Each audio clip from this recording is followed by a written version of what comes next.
વડોદરા શહેરના કુંભારવાડા વિસ્તારમાં પતિ પત્ની વચ્ચેના સામાન્ય ઝઘડાએ ગંભીર સ્વરૂપ ધારણ કર્યું છે। દારૂના નશામાં ધૂત પતિ અને પત્ની વચ્ચે કોઈ બાબતે ઝઘડો થયો હતો ત્યારે ઉશ્કેરાટમાં આવીને પત્નીએ નજીકમાં પડેલી ત્રિકમ ઉપાડીને નશામાં ચૂર પતિને મારી દેતા કરુણ મોત નીપજ્યું છે।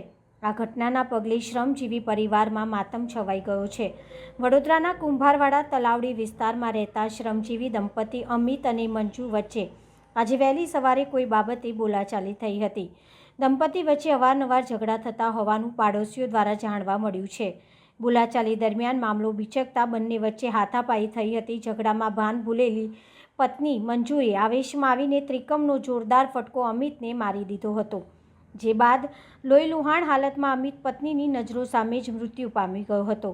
ઘટનાની જાણ થતાં સ્થાનિકો ભેગા થઈ ગયા હતા અને તેમને પોલીસને જાણ કરી હતી। સ્થાનિકોએ એમ્બ્યુલન્સ પણ બોલાવી હતી। એમ્બ્યુલન્સના સ્ટાફ દ્વારા જ્યારે તપાસ કરવામાં આવી તો અમિતને મૃત જાહેર કરી દેવામાં આવ્યો હતો। જોકે પતિનું મોત જોઈને પત્ની મંજુ ભાગી પડી હતી। આ મામલે પોલીસે કાયદેસરની કાર્યવાહી હાથ ધરી હતી। ખારીદ તલાવડી કરીને એક વિસ્તાર આવેલો છે, ત્યાં દેવી પૂજક પતિ પત્ની રહે છે।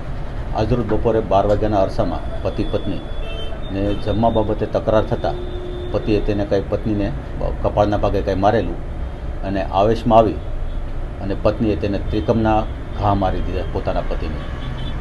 એના પતિનું નામ છે અમિતભાઈ નાનજીભાઈ અને પત્ની છે મંજુબેન। બંને દેવી પૂજક છે અને છાતીના અને ગળાના ભાગના જે વાઇટલ પાર્ટ ઉપર ઇન્જરી કરી છે તેના હિસાબે ત્યાં સ્થળ ઉપરથી આરોપણબેનના પતિનું મૃત્યુ થયેલ છે।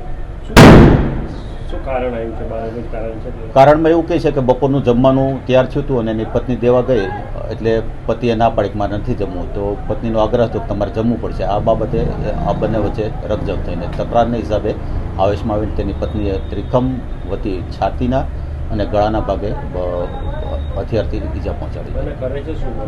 બંને છૂટક મજૂરી કરે છે। બંનેને 2 નાના સંતાનો છે, દીકરીઓ છે, 10 વર્ષની એક 7 વર્ષની છે। મરણ જનારની ઉંમર 30ની આસપાસ છે અને મારનાર જે તેની પત્ની છે તેની ઉંમર 26, 27, 28 વર્ષની છે।